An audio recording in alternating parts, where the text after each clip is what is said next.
Pour réaliser ce commentaire synchronique, nous opérerons de manière systématique. À savoir, dans un premier temps, nous ferons une description visuelle des détails de la scène. Puis, dans un deuxième temps, nous ferons un commentaire à partir du texte biblique ou de la compilation de textes bibliques que la scène sous-entend.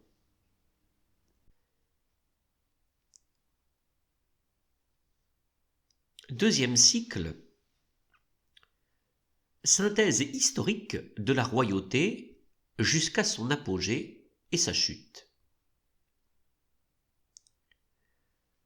Après avoir posé les bases de la royauté dans le premier cycle, toujours en harmonie avec l'exégèse de la généalogie de Jésus selon Matthieu, ce deuxième cycle de 7 verrières va nous conduire jusqu'à son apogée avec le roi David, mais aussi son déclin avec les prémices de l'exil à Babylone.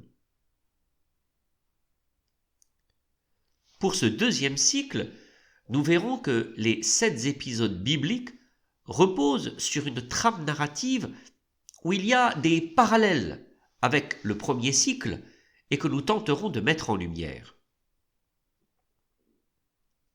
Par contre, s'il y a un point commun avec la plupart de ces verrières, c'est la convoitise. Chacune propose à sa manière une concrétisation de la convoitise avec ses conséquences. Mais en même temps, elle révèle la constante fidélité de Dieu, son indéfectible miséricorde et son projet de salut qui se révèle pas à pas. Ensuite, nous pourrons constater que ces verrières, qui par leur positionnement sont proches de la chapelle baptismale, au-delà de leur lien avec la dramaturgie de la convoitise, forment un ensemble préfigurant des aspects du baptême en Jésus-Christ.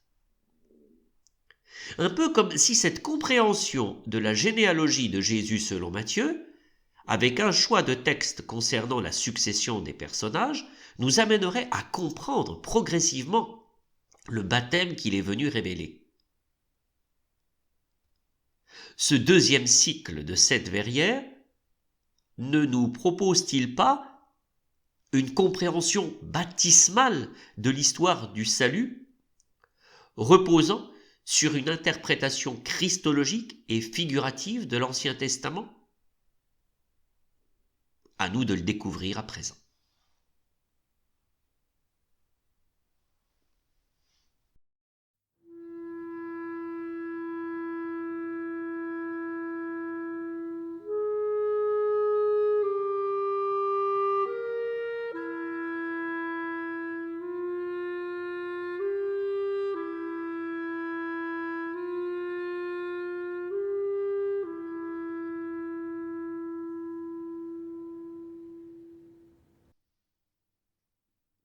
Huitième scène.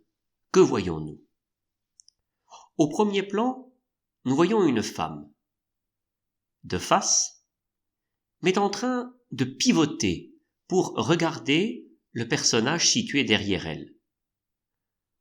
On le voit très bien parce que son buste est orienté vers l'avant de la scène, quant à sa tête, elle se tourne. Cependant, cette femme est voilée. On ne peut distinguer que 2 traits suggérant les yeux. Elle se retourne pour regarder l'homme situé derrière elle, qui la regarde, qui lui parle. On peut remarquer les 2 mains de cette femme.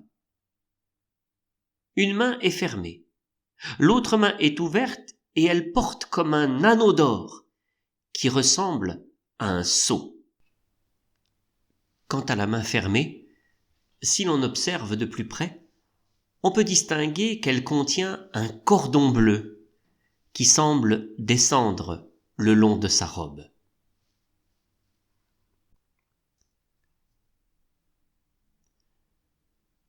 Scène 8, avec Genèse au chapitre 38.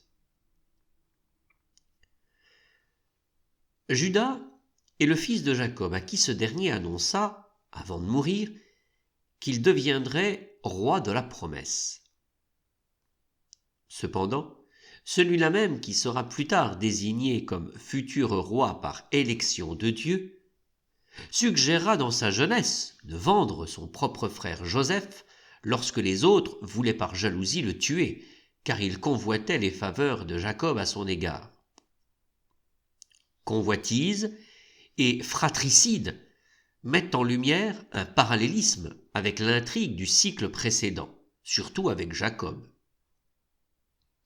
Mais Judas, par suggestion de vendre son frère au lieu de le tuer, fut le premier à vouloir indirectement se libérer de cet héritage, de cette marque d'un péché des origines. Judas va accorder Tamar à son fils aîné. Mais celui-ci mourant, puis les autres frères après lui, Tamar n'avait pas encore donné de descendance. Judas la fit retourner chez son père, où elle devait vivre comme une veuve, puisque ses fils mouraient en tentant d'avoir une descendance avec elle. Judas avait peur qu'elle les tue tous. Aussi, il fit une simple promesse de mariage, mais qui tardait à se voir concrétisée. Après que Judas eut fini également son veuvage, Tamar vint à sa rencontre pour obtenir cette union matrimoniale promise par le passé. Il y a un lien intertextuel et des parallèles avec Jacob et Ésaü. En effet, dans le texte, elle est voilée, comme Léa l'était pour Jacob, pensant épouser Rachel. Cependant, à sa venue, après son temps de veuvage, et voyant que son mariage n'était pas encore programmé, Tamar se voila le visage et se présenta au bord de la rue comme une prostituée. Et Judas, voyant cette femme voilée, pensant qu'il s'agissait d'une prostituée, la convoita en secret. Or, cette convoitise va conduire Judas à une relation immorale et à la transgression d'une relation incestueuse, puisqu'elle va avoir un enfant de son beau-père. D'autant que Tamar est consentante, sachant pertinemment derrière son voile qui est celui qui lui demande ses faveurs. En plus, elle lui demande des objets insensés, comme si elle voulait le compromettre. Son sceau, le cordon de sa force et son bâton de berger. Elle aurait dû être mise à mort pour cela. Mais pour se défendre et éventuellement compromettre Judas, elle possédait les objets de ce dernier devant servir à valider un testament de succession, à recevoir sa force de ses reins par son cordon et à guider son troupeau. Comme Ésaü, qui donna tous les insignes de son aînesse à son frère, Judas donna à une prostituée inconnue les signes d'authentification de sa succession et de son autorité de légataire. Mais Judas s'enflamma de colère lorsqu'il apprit que sa bru Tamar était enceinte d'un inconnu. Il voulait la lapider pour cette offense. Mais il fut confondu lorsqu'elle lui fit rapporter ses biens. Aussi, elle fut déclarée par Judas comme la seule juste au sein de toute cette corruption, à commencer par la sienne. Enfin, de cette union illégitime, comme pour la naissance de Jacob et Ésaü, elle mettra au monde des jumeaux, dont l'aîné va usurper la place par le cadet dès la sortie du ventre de la mère. Comme entre Jacob et Ésaü, la racine de la convoitise semble toujours là et se propager de génération en génération comme un péché des origines. Là aussi, au milieu de l'infidélité du peuple, la miséricorde de Dieu sera donnée et la promesse maintenue. La miséricorde de Dieu confère ici une justification. Une fausse prostituée est déclarée juste devant tout le peuple. Tamar est ainsi justifiée parce qu'elle est la seule qui ne convoitait rien, sinon attendre plus que patiemment le mariage qui lui était promis depuis des années. Avec cette histoire, n'avons-nous pas les prémices de ce que l'on nommera en théologie la justification, c'est-à-dire lorsque nous sommes justifiés? Or, l'une des grâces du baptême n'est-elle pas cette justification où, dans un acte officiel, nous devenons par grâce la descendance de Dieu et que nous formons un peuple avec lui? Ne sommes-nous pas marqués du sceau de l'Esprit, revêtus du Christ, membres de la descendance du Père?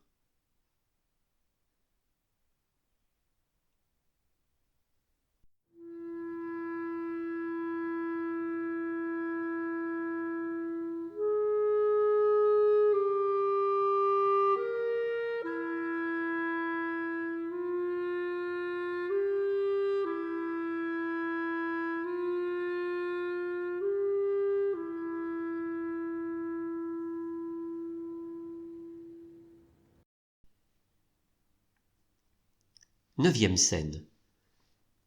Que voyons-nous? Déjà, nous voyons un rempart. On peut très nettement le voir pour la taille qui sépare le personnage du haut avec le personnage du bas.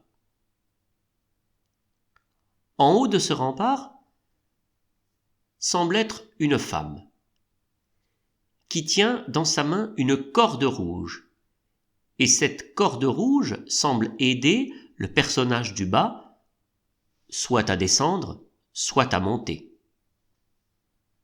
Soit c'est une intrusion, soit c'est une évasion.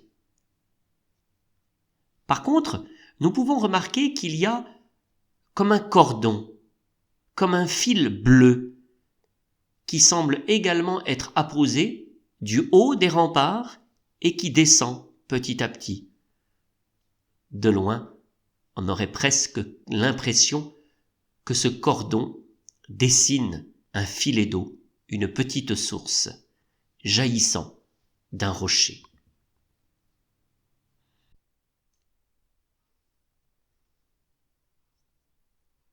Scène 9, avec le livre de Josué au chapitre 2, les versets 1 à 11.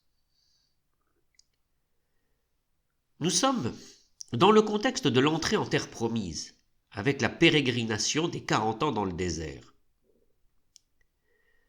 C'est le retour après une traversée du désert. La prostituée, Rahab la Cananéenne, est presque un modèle de résistance, avec cet esprit de non-dénonciation en zone ennemie. Elle cache les espions de Josué et refuse de les trahir devant les soldats de la ville. Épisode assez évocateur, dans un contexte de résistance face au totalitarisme. Mais surtout, cet épisode fait mémoire d'une actualisation du passage de la mer Rouge avec la libération des idoles, c'est-à-dire l'anathème, et une confession de foi au vrai Dieu. On est libéré des idoles pour se consacrer au vrai Dieu. Rahab la Cananéenne devint alors un modèle de foi et de conversion de la part d'une étrangère, mais surtout de force intérieure qu'elle a tenue dans son cheminement de foi malgré une influence contraire très forte. Dans sa maison, les espions font mémoire pour elle du soir de la Pâque.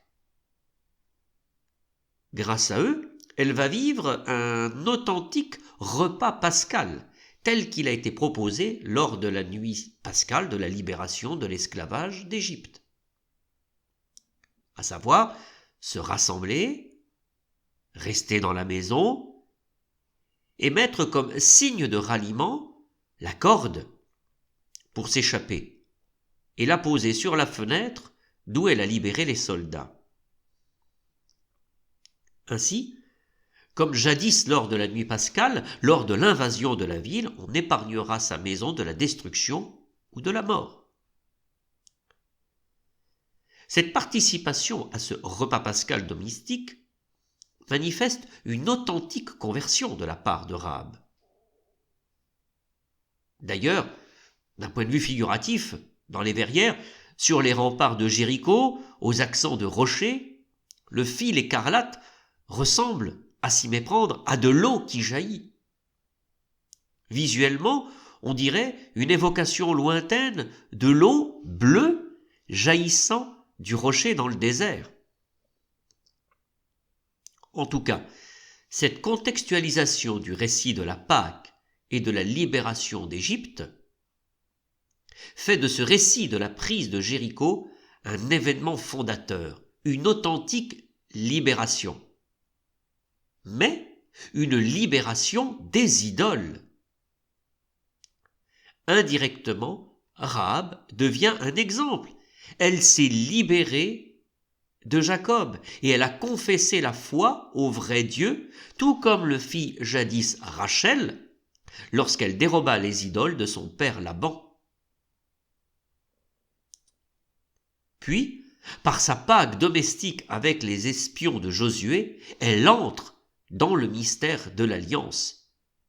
Une étrangère entre dans le mystère de l'alliance avec le peuple élu. Comme pour le prophète Osée, il y a une inversion de l'ordre établi. En effet, dans une société corrompue et pervertie, c'est le cas de Jéricho à l'époque, la prostitution devient l'image, l'allégorie de la transgression, non pas du bien moral, mais du mal, devenu une norme. Transgresser une société corrompue, c'est finalement choisir le bien. C'est s'affranchir et rejeter le mal. Et c'est ce qu'elle a fait, en accueillant ses espions et en posant un authentique désir de conversion et un acte de foi qui lui préservera la vie. Rahab, la cananéenne, devient ainsi un modèle d'affranchissement d'une société corrompue, et c'est pour cette raison que son nom figure dans les généalogies, en plus d'être un modèle de conversion de foi.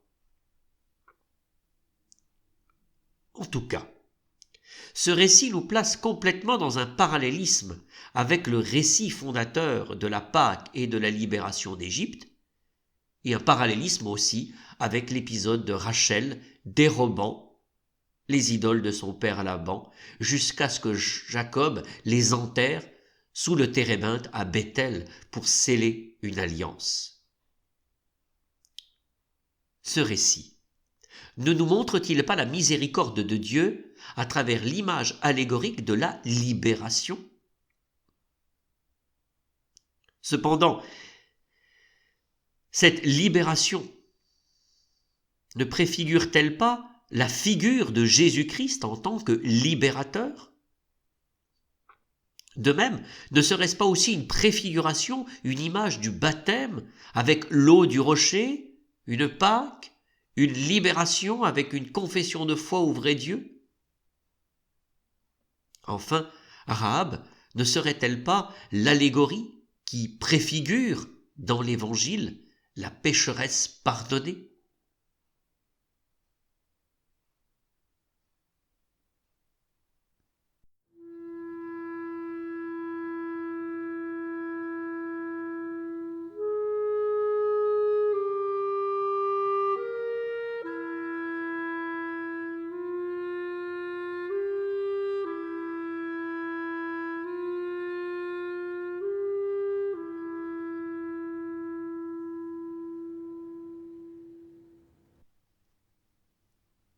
Dixième scène. Que voyons-nous? Nous voyons à gauche un homme en train de dormir. Il a les mains recroquevillées sur son visage et il semble dormir soit sur de la paille, ou alors sur des épis de moisson. À ses pieds, il y a une femme qui elle aussi est en train de dormir.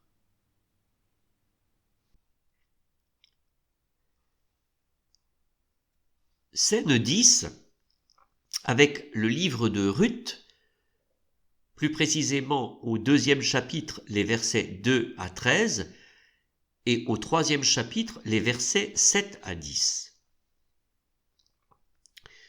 Alors, Ruth la Moabite est une étrangère.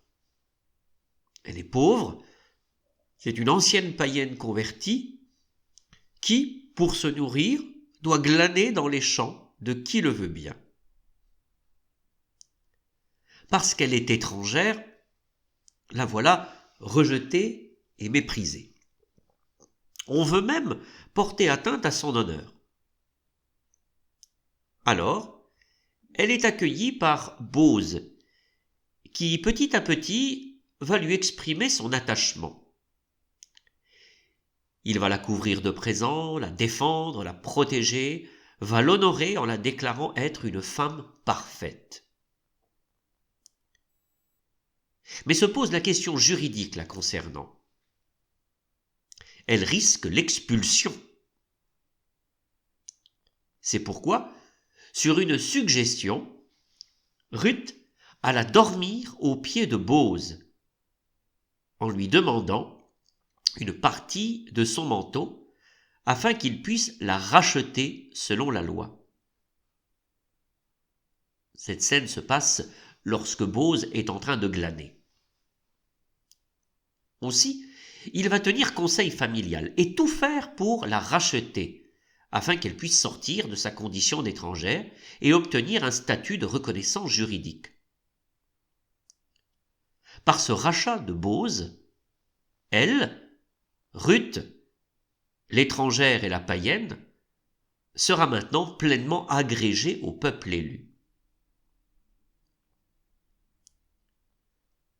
Nous pouvons ici faire le lien avec l'épisode de Rahab la Cananéenne, d'une certaine manière. Avec ce récit, en contraste, nous ne sommes plus dans le cadre d'une convoitise désordonnée, comme avec Jacob ou Judas. Mais nous sommes ici face à un amour salvifique. Comme Tamar fut reconnue comme femme juste, Rahab l'étrangère fut reconnue comme femme croyante, modèle de la conversion. Maintenant, avec originalité, l'étrangère Ruth est reconnue comme la femme parfaite. Or, depuis le premier cycle, nous pouvons constater une évolution significative sur la perception du visage de la femme. Nous avions la femme intrigante, comparable à Ève, avec Sarah, mais surtout Rebecca. Nous avions la femme innocente, avec Agar l'Égyptienne. Et surtout, nous avions la femme qui permet d'accueillir l'œuvre de salut avec Rachel. Maintenant, avec ce deuxième cycle, on passe à la femme juste avec Tamar, la femme croyante avec Rahab la Cananéenne, pour maintenant avoir la femme vertueuse, modèle de la femme parfaite, avec Ruth la Moabite. En tout cas, ce récit de Bose avec Ruth est l'image d'une restauration, où la femme est rendue à sa dignité, où il y a aussi respect réciproque, amour et tendresse. Ce récit n'est-il pas l'allégorie de cette scène évangélique de la femme pécheresse se mettant aux pieds de Jésus pour lui laver les pieds? Ou alors l'allégorie de la femme adultère dont Jésus, par la confusion des anciens, lui évita la lapidation et lui redonna sa dignité au sein de la ville? Ou alors l'allégorie de Marie-Madeleine, qui elle aussi fut rétablie dans sa dignité après qu'on lui ait chassé ses démons? Mais ce récit n'est-il pas l'allégorie du mystère de la croix, où Jésus sera lui-même notre rachat, afin que nous soyons libérés de nos péchés. Car en effet, l'histoire de Bose et de Ruth met en exergue la dynamique du rachat. Enfin, ce récit n'est-il pas aussi l'allégorie éloquente qui préfigure le baptême, où nous sommes rachetés de nos péchés pour être ensuite revêtus du Christ, d'être revêtus du manteau, de son manteau, du manteau de sa lumière. Mais enfin, il y a cette progression où la femme, d'abord intrigante, va se transformer pour être de plus en plus vertueuse, comme si l'on préparait progressivement l'image de la Vierge Marie, celle qui nous donnera le Saint des Saints, le seul qui nous sauve, Jésus son Fils, que l'on reconnaît être le Christ.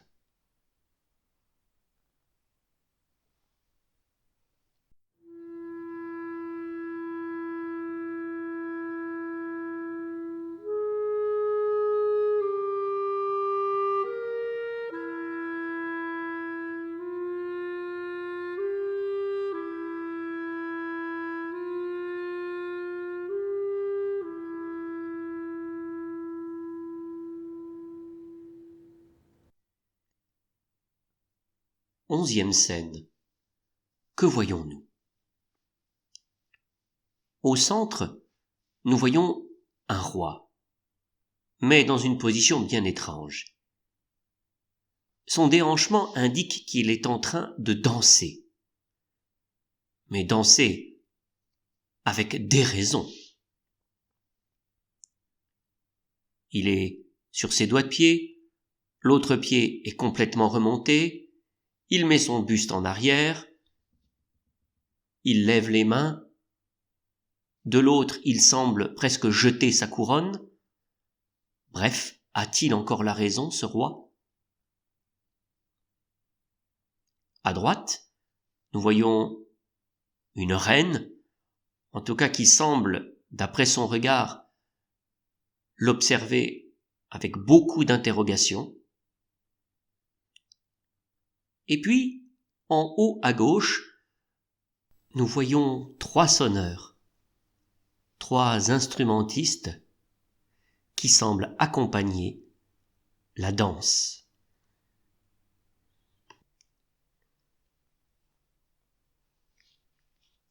Scène 11, avec le 2e livre de Samuel, plus précisément au chapitre 6, les versets 12 à 22.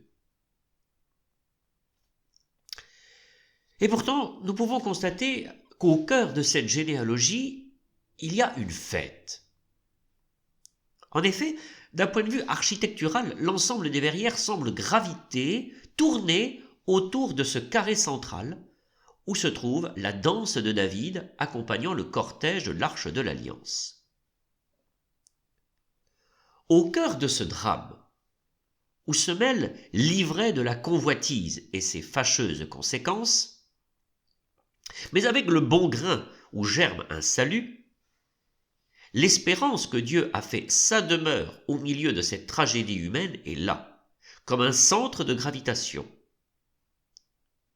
Dieu a fait choix d'habiter parmi nous, au milieu de nous, et cette verrière demeure bien comme un centre. La presse de l'époque de la construction de cette verrière, qui est d'ailleurs en accès libre sur le site de la commune, indique bien que ce projet de construction d'une église en remplacement de la chapelle baraque provisoire est là pour montrer que Dieu a établi sa demeure au milieu de notre histoire commune. Dans une unité architecturale, au cœur de cette composition, c'est bien la présence de Dieu au milieu des hommes qui est là, harmonisant et stabilisant cette histoire complexe des hommes, faite de promesses, mais aussi de transgression et d'infidélité. Nous avons le regard de la fille de Saül, Michal, qui regarde d'un œil méprisant le roi David. Mais qu'y a-t-il d'aussi choquant dans cette scène?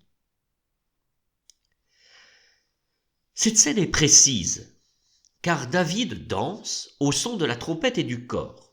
Depuis le moment où l'arche de l'Alliance quitte la ville d'Obed-Édom, où elle était restée 3 mois, jusqu'à ce qu'elle entre dans la ville. On voit d'ailleurs très bien 3 musiciens derrière lui. Sa danse ressemble presque à une transe, tant qu'il ressemble à une marionnette avec des gestes si circulaires et un contrapposto tellement déhanché. Il est tellement en transe qu'il en perd sa couronne. Comment un aussi grand roi peut-il danser à ce point d'exubérance jusqu'à en perdre sa couronne? Et puis pour être plus concret, pour quel motif danser? La réponse est donnée par David lui-même à Michal. C'est pour rendre grâce de son élection, c'est-à-dire du choix de Dieu pour qu'il devienne roi à la place de l'ancien roi Saül. Il fait venir l'arche d'alliance dans sa ville parce que cette dernière apporte bénédiction lorsqu'elle est accueillie avec foi. Ainsi, en faisant venir l'arche d'alliance, David demande à Dieu sa bénédiction, celle de la promesse liée à l'élection royale. En fait, avec cette scène, nous retrouvons la promesse de Dieu faite à Jacob, où la bénédiction est associée à l'élection et à l'onction. Ainsi, en dansant devant l'arche, David fait mémoire de la promesse faite à Jacob, qui institua l'élection pour la royauté, et surtout il implore la bénédiction de Dieu qui se manifeste par l'onction. Mais il y a une nouveauté par rapport à la promesse faite à Jacob, et que nous avons pu découvrir dans les verrières du 1er siècle. Car la bénédiction s'accompagne maintenant de la présence de Dieu au milieu de son peuple. C'est Dieu lui-même qui se rend présent parmi les hommes au cœur de sa promesse. Alors, n'y a-t-il pas déjà une annonce christique? L'exégèse christologique a toujours vu dans le roi David la préfiguration de Jésus. D'ailleurs, ne se présente-t-il pas à sa naissance comme l'Emmanuel, le Dieu avec nous? Jésus sera la présence de Dieu au milieu de son peuple, et pour faire perdurer cette présence, il se présentera uniquement avec une tunique ceinte aux reins pour laver les pieds de ses disciples, en instituant le mémorial de sa présence, l'Eucharistie. Et pourtant, celui dont on se moquera en le nommant roi des Juifs, se présentera aussi nu lorsqu'il sera crucifié, recevant humiliation, mépris et crachat de la part de la foule. De même, le baptême n'est-il pas un sacrement qui fait de nous un autre Christ, où par l'eau et l'onction, nous sommes revêtus du Christ. Nous participons alors à son sacerdoce royal. Concernant le roi David, nous pouvons ajouter qu'il est loin. Il porte donc une dimension sacerdotale dans sa royauté. Et d'ailleurs, le récit nous dit qu'il est revêtu d'un pagne de lin, c'est-à-dire une tunique que l'on ceint aux reins. Mais surtout, c'est une tenue de prêtre. Ainsi, il se présente à la fois comme roi, par l'onction, mais aussi comme prêtre. Il porte des vêtements sacerdotaux, car le texte nous dit qu'au départ de la procession de l'arche, comme à sa déposition de la ville de David, c'est lui qui offre un sacrifice à Dieu. Mais comment un roi peut-il en même temps porter des vêtements de prêtre et danser à ce point de folie? N'est-ce pas extravagant vis-à-vis du sacerdoce?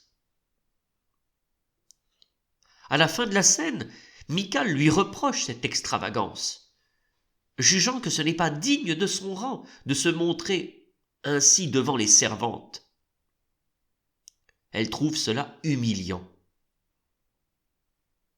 Mais dans son exubérance, le roi David lui répondit qu'il se déshonorera davantage. Alors, la question est simple. Comment comprendre ce déshonneur?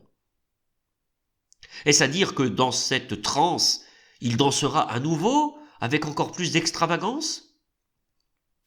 Ou bien est-ce prémonitoire d'un autre déshonneur, plus grave encore qu'une danse devant l'arche d'alliance?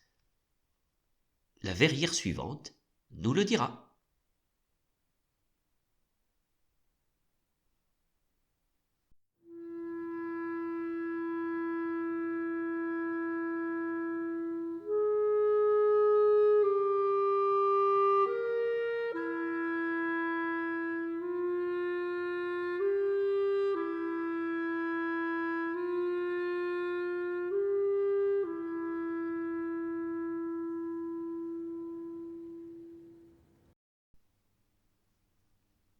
Douzième scène. Que voyons-nous? La scène semble être divisée en deux espaces. Le premier espace se situe à droite. Nous voyons un mur et un personnage, dont on ne voit que la tête, qui regarde ce qui se passe dans le contrebas. Ce personnage est-il dans une tour, sur une esplanade? On ne le sait pas. Toujours est-il, c'est que son regard est très expressif. Il regarde fixement ce qui se passe en bas, comme si son regard était attiré par la scène. Et que se passe-t-il? Nous voyons une femme, allongée, les cheveux dénudés. Son bras semble suggérer qu'elle est nue, vêtue d'une simple serviette blanche. Elle est en train de se laver, puisque dans une main, on distingue une éponge. Ainsi, l'homme de l'esplanade regarde avec empressement cette femme en train de se laver. Sans doute dans un jardin, puisqu'au milieu de la scène, nous y voyons un arbre.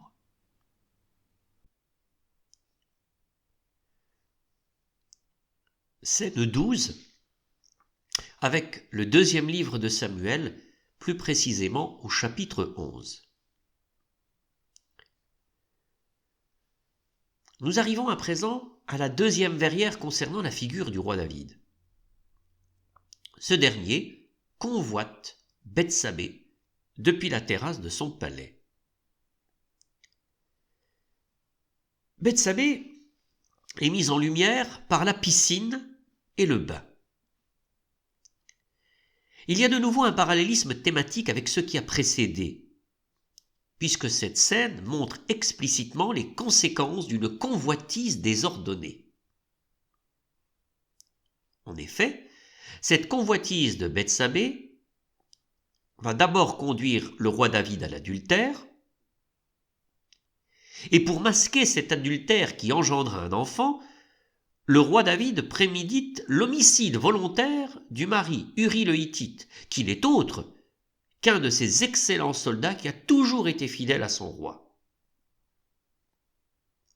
Comme jadis, dans le premier cycle, la convoitise de Jacob provoqua la spoliation des biens et la renommée de son frère Ésaü, bref, un meurtre symbolique, la convoitise de David le conduit aussi à un meurtre et à une spoliation.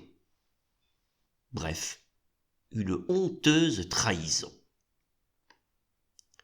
Sa convoitise de Bethsabée lui a fait perdre la raison. Ce n'est plus la folie devant la danse, c'est perdre le sens. Il est complètement désordonné. N'est-ce pas là le vrai déshonneur qu'il avait comme prophétiquement annoncé à la suite de sa danse exubérante devant l'arche, où il perdit sa couronne? Lui, l'élu est loin du Seigneur, le voilà adultère et meurtrier en conséquence. Quelle chute, pourrait-on dire? Alors, grâce à l'interprétation du prophète Nathan, qui par maïeutique réussit à faire retrouver au roi David la raison et à comprendre la gravité de son acte. Ainsi pris de remords, la tradition a associé le psaume 50 comme l'expression de sa confession envers Dieu lorsqu'il a pris conscience de l'aveuglement dû à son péché, d'avoir fait tuer son soldat et sa convoitise de Bethsabée. Ce psaume 50 est sans équivalence la plus belle confession de foi en la miséricorde de Dieu. Par lui, le roi David devient le modèle du pénitent repenti. Dans son excès, le roi David décida de construire le temple du Seigneur, plutôt que les tentes pour abriter l'arche d'alliance. Il veut se racheter. Or Nathan lui révèle que ce n'est pas lui, mais Dieu qui habitera lui-même une maison. C'est Dieu qui bâtira la maison dans laquelle il résidera pour toujours. Malgré son infidélité, Dieu ne revient pas sur son choix et sur son élection. David a toujours vocation de devenir un grand roi devant Dieu et devant les hommes. Malgré le déshonneur et le péché très grave du roi David, Dieu ne revient pas sur son alliance. Au contraire, on y révèle quelque chose de nouveau. Comme jadis, malgré la faute d'Abraham, de Jacob, Dieu ne revient pas sur son alliance et fait œuvre de miséricorde. D'autant que la faute permet de révéler quelque chose de nouveau dans la compréhension du projet de Dieu. Ici, Dieu maintient sa promesse de bénédiction pour l'élection et l'onction, mais en plus, il se bâtira lui-même une maison pour demeurer parmi les hommes, pour demeurer au cœur de la promesse. Dans ce récit, l'eau et le bain ont une importance singulière. On pourrait dire qu'il y a même un magnifique jeu d'inversion. Le bain de Bethsabée est signe de convoitise et de meurtre. Mais il préfigure un autre bain, celui qui lave des péchés et qui est signe de miséricorde, dont David en fera bénéfice suite à sa confession par le psaume 50, mais qui préfigure le bain du baptême où nous sommes lavés de nos péchés.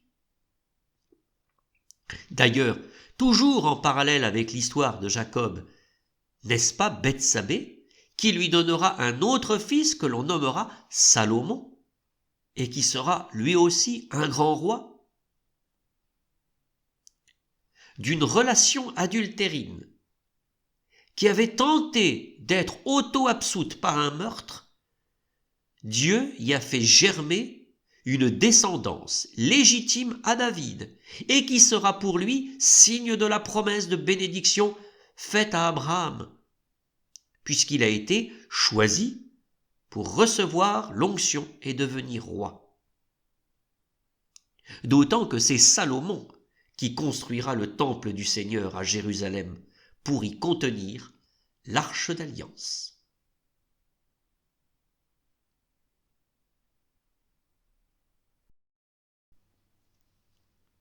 13e scène, que pouvons-nous observer? La scène semble se diviser en deux plans. Commençons par le plan du haut, où nous voyons un roi, solidement assis sur son trône, les deux bras reposant sur ses deux jambes. Il tient dans sa main une épée, et on voit qu'il semble se pencher pour regarder ce qui se passe en bas. Il y a un enfant à ses pieds. Serait-il en train de regarder cet enfant? Quant au deuxième plan, se situant en bas, nous voyons donc l'enfant, et devant cet enfant, deux femmes. La femme de droite habillée de jaune, couleur également orangée, met les mains sur sa tête Elle semble complètement affolée, perdue, désespérée. Quant à la deuxième femme, située sur la gauche, son bras étant sur sa hanche, elle semble beaucoup plus stoïque, beaucoup plus calme que l'autre.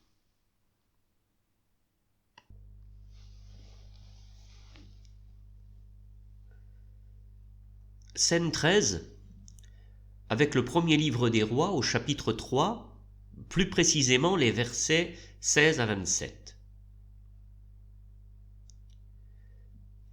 Avec la figure de Salomon, cet homme plein de sagesse qui fit venir son épouse, une étrangère, fille de Pharaon, nous avons un parallélisme avec l'épisode d'Abraham et Agar l'égyptienne, tout comme celui de Bose et de Ruth. Par contre, la figure de Salomon devient l'exact opposé de Jacob, de Juda et du roi David. Tout simplement parce que dans la prière qu'il adresse à Dieu, il dit ceci: « Donne à ton serviteur un cœur attentif, pour qu'il sache gouverner ton peuple et discerner le bien et le mal. » Sans cela, comment gouverner ton peuple qui est si important? Cette prière est précisément l'exact opposé de la convoitise, qui malheureusement a perverti le cœur de Jacob, de Juda et du roi David.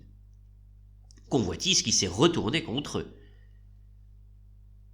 Cette prière de Salomon est la prière d'un cœur pur et qui ne se manifeste pas en concrétisation de ce fameux péché des origines. Gabriel Tim Kutemeyer semble alors, par la figure de Salomon, proposer le modèle d'un gouvernant, d'un roi qui serait comme libéré de ce péché des origines qu'est la convoitise, libéré du serpent qui en est la cause. Bref, libéré de la convoitise qui engendre les guerres au profit de la sagesse et de la justice.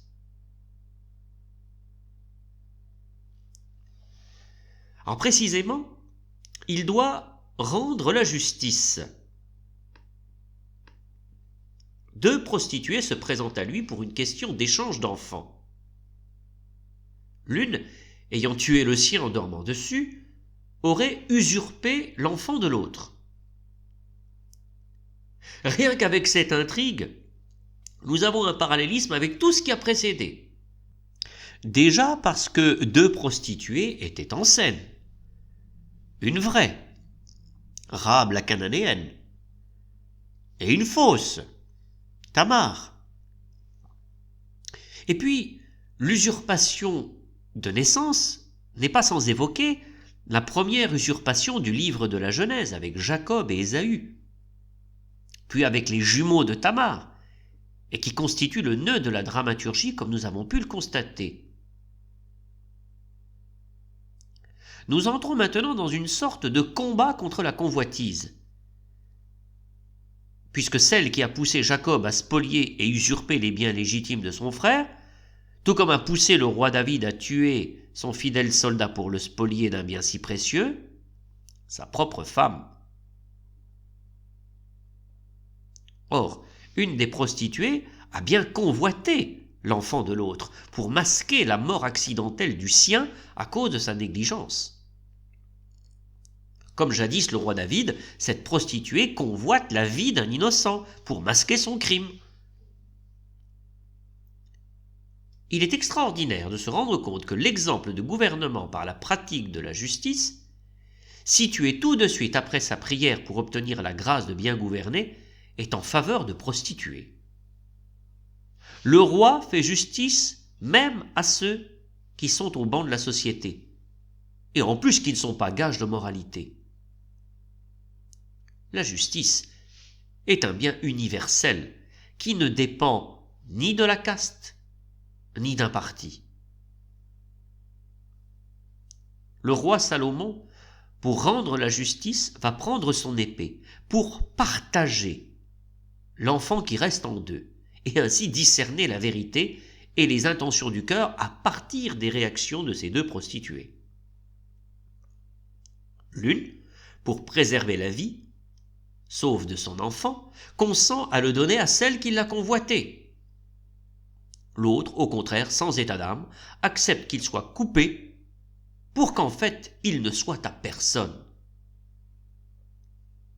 Ainsi, non seulement l'autre a convoité l'enfant, mais en plus, elle fait du mal volontairement à la vraie mère en acceptant qu'il soit tué. Nous sommes face à une personne déraisonnée qui fait le mal pour le mal, tout simplement.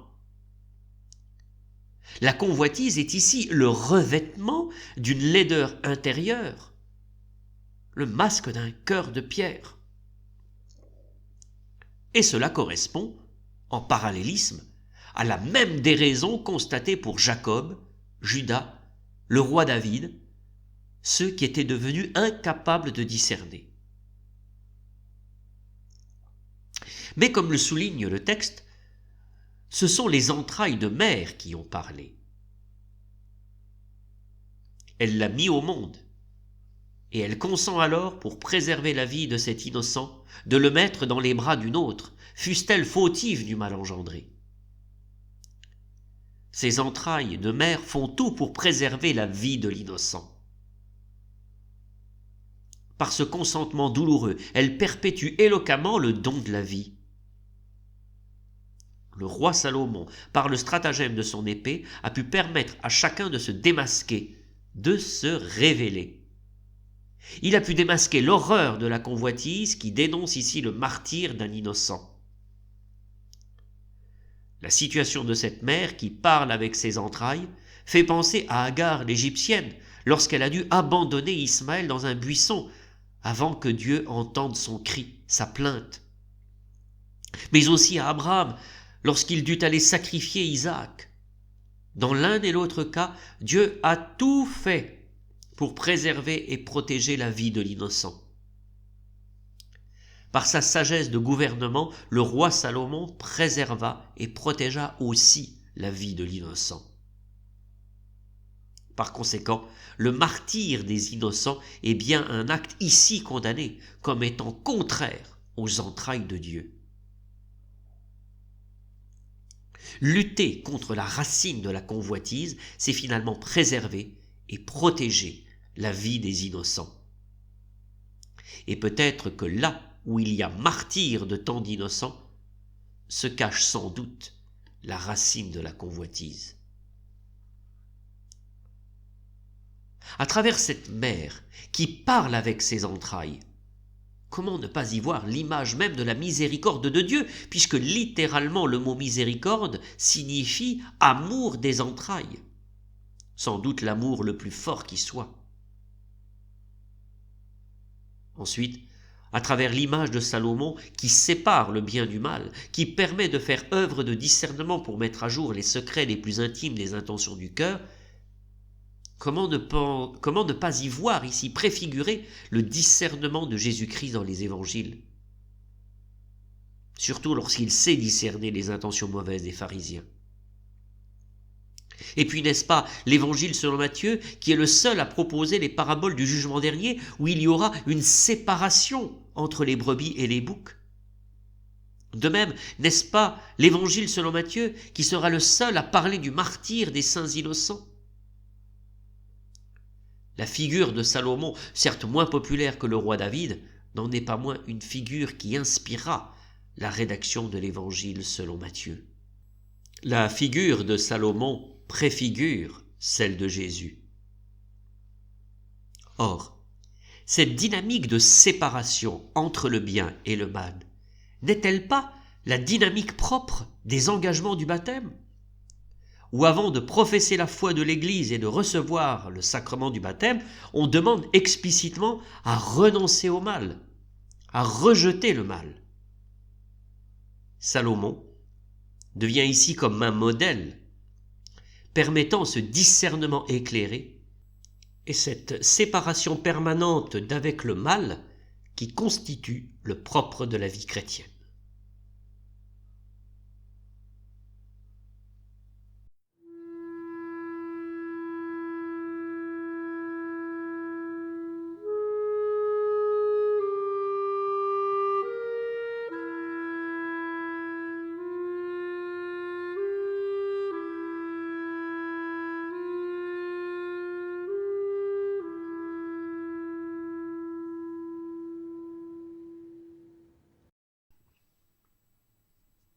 14e scène.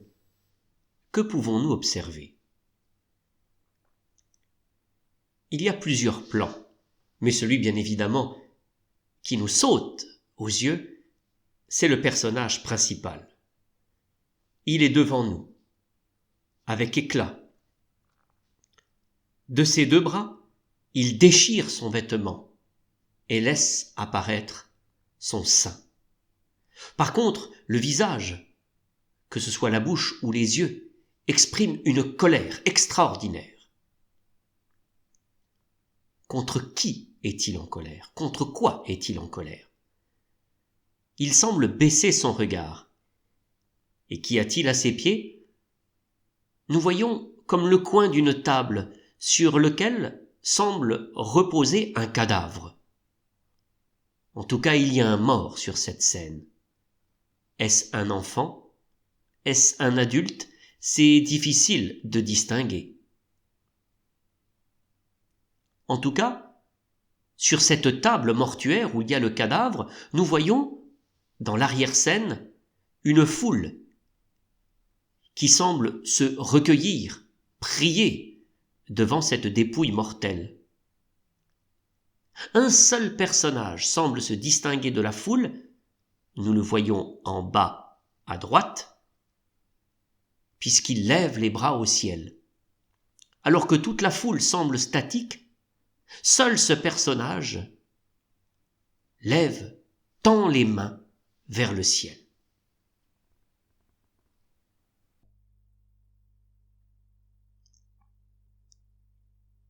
Scène 14, avec le premier livre des rois au chapitre 11, plus précisément les versets 29 à 33.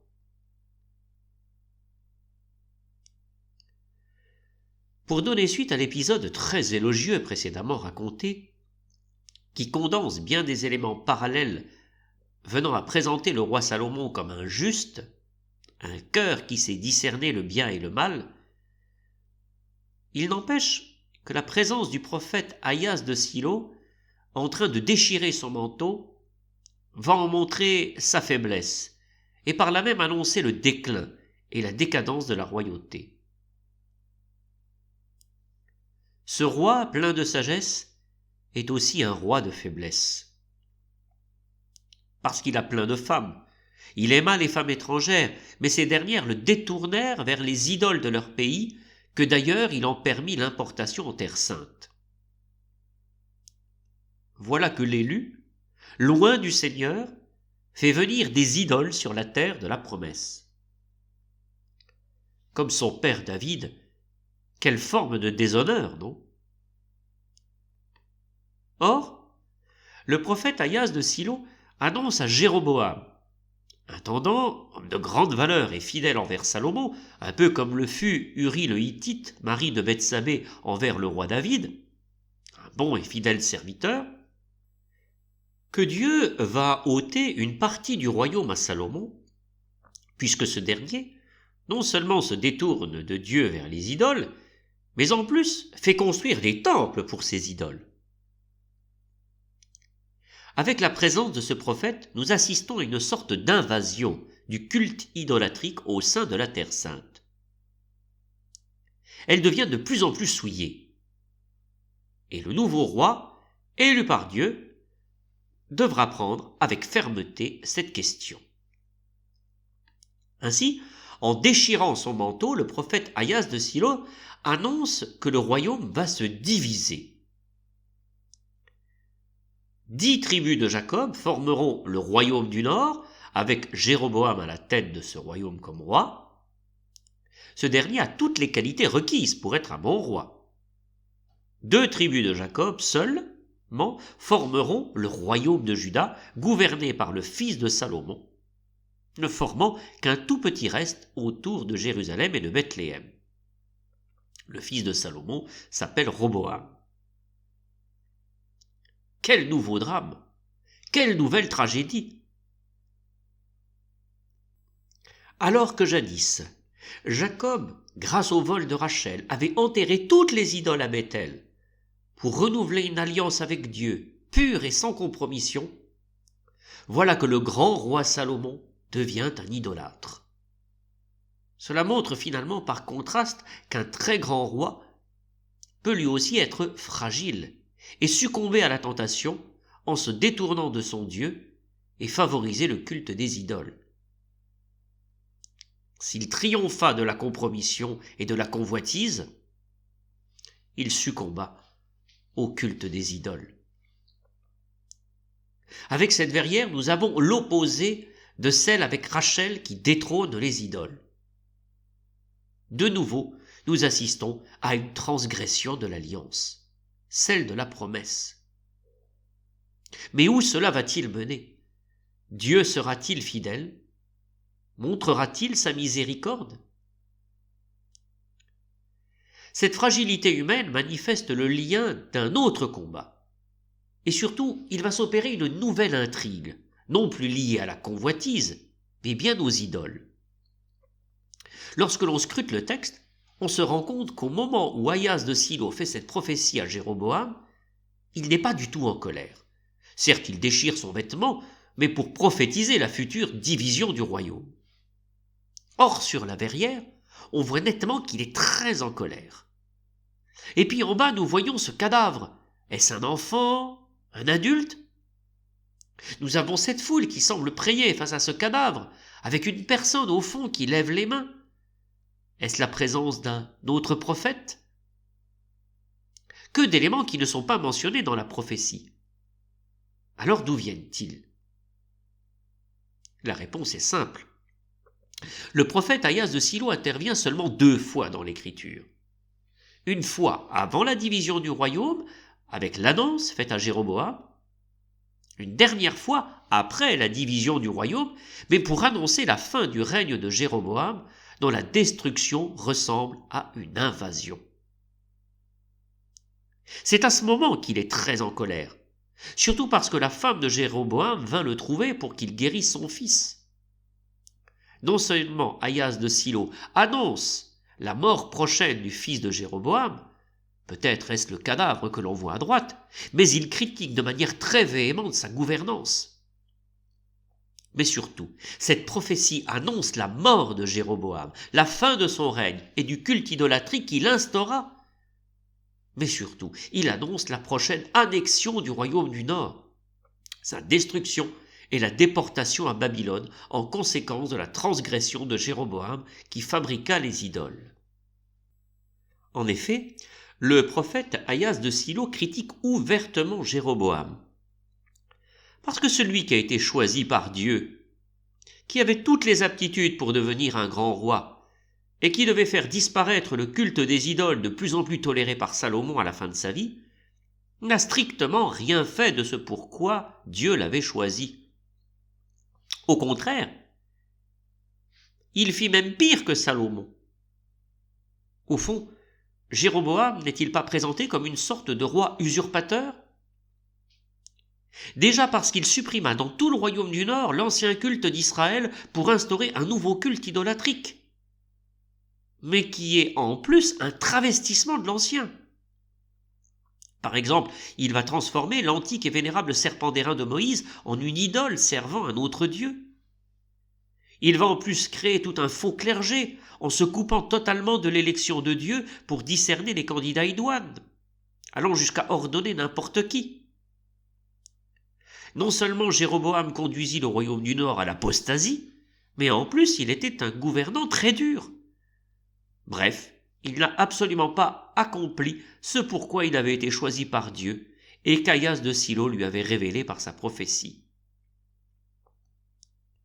Pourrait-on aller jusqu'à dire que Jéroboam est double, c'est-à-dire qu'il y a le Jéroboam de l'élection, le fidèle intendant de Salomon choisi par Dieu pour lui succéder, et le Jéroboam gouvernant réellement, pourrait-on dire, c'est-à-dire devenu un idolâtre poussant à l'apostasie et gouvernant avec cruauté et dureté, bref un sans-cœur.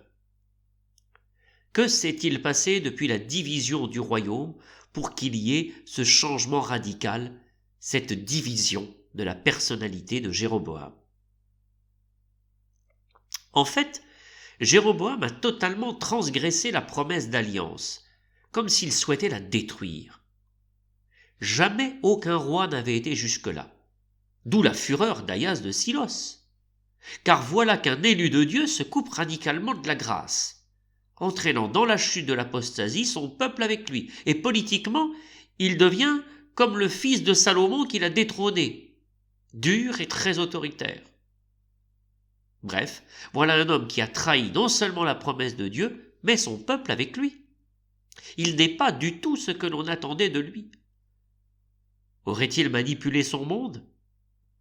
Une chose est certaine, ce n'est certainement pas pour voir ces résultats complètement opposés que quelque temps auparavant le prophète Aias de Silo prophétise en sa faveur le choix de Dieu pour ôter les idoles tolérées par Salomon.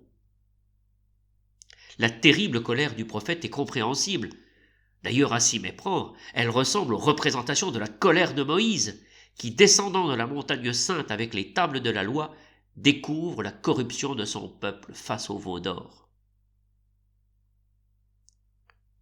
Autre fait. N'oublions pas que juste avant d'aller trouver le prophète Aias de Silo en faveur de son fils mourant, Jéroboam eut la visite d'un homme juste venant de Juda. Même si on ne connaît pas son nom, on pourrait établir un parallèle avec la figure de Joseph, le fils de Jacob et vendu par ses frères. Cet homme juste vint de Juda pour prophétiser à Jéroboam lorsque ce dernier accomplissait un culte idolâtrique sur un autel installé à Bethel, le lieu où jadis Jacob enterra les idoles volées pour établir une alliance avec Dieu. Or cet homme juste prophétisa la naissance de Josias, futur roi de Juda. Ce dernier viendra sacrifier les faux prêtres sur le cadavre de Jéroboam. Cet homme juste annonce la mort de Jéroboam et surtout la naissance de celui qui va restaurer le culte dans sa pureté. Ce sauveur doit venir du royaume de Juda, de la maison de David. Indirectement, on reconfirme la royauté dans sa souche davidique. Malheureusement, devant repartir par un autre chemin, comme nous dit l'Écriture, cet homme juste, manipulé par un faux prophète de Bethel, fut attaqué et dévoré par un lion.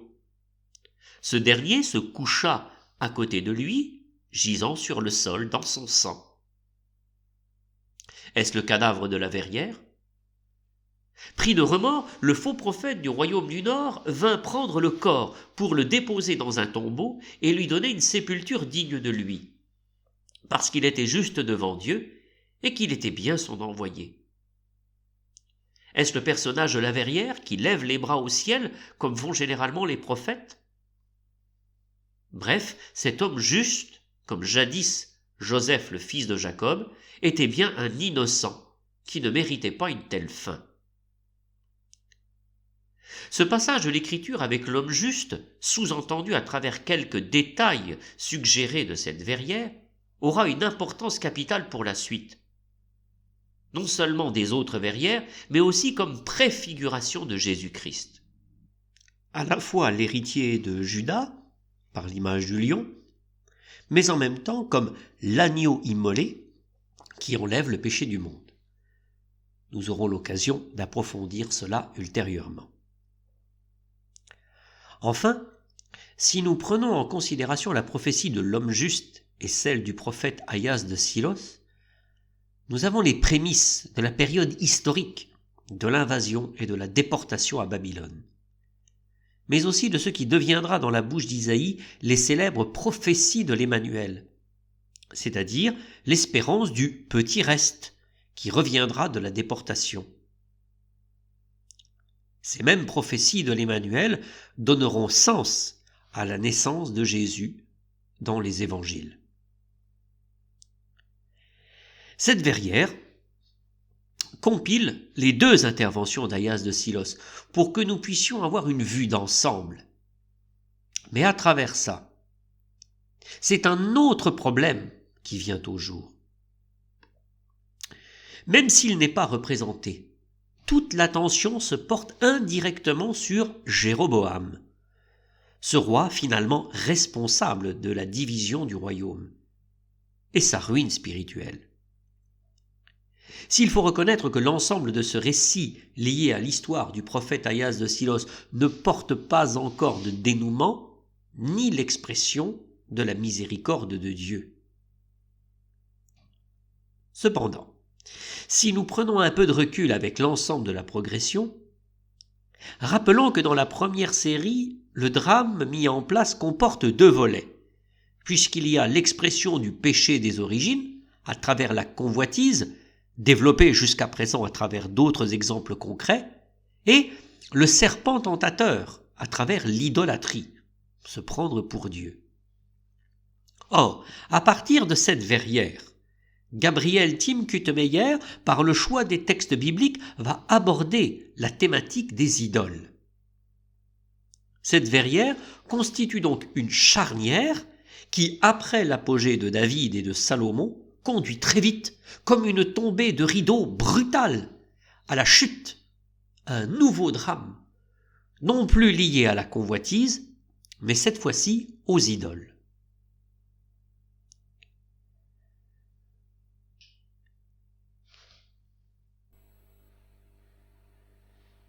En conclusion de ce 2e cycle, cette 2e série de 7 verrières, synthétisant la grandeur et la décadence de la royauté, est particulièrement riche.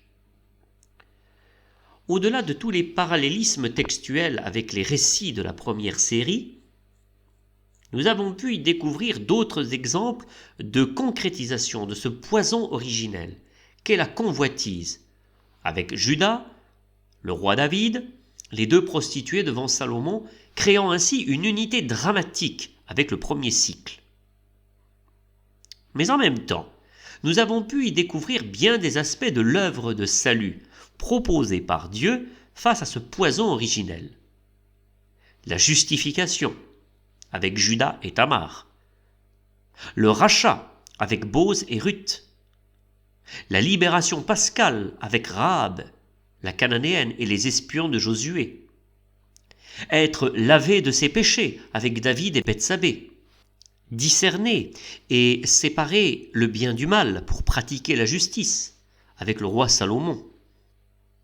Le sommet étant Dieu qui établit sa demeure au milieu des hommes avec le roi David.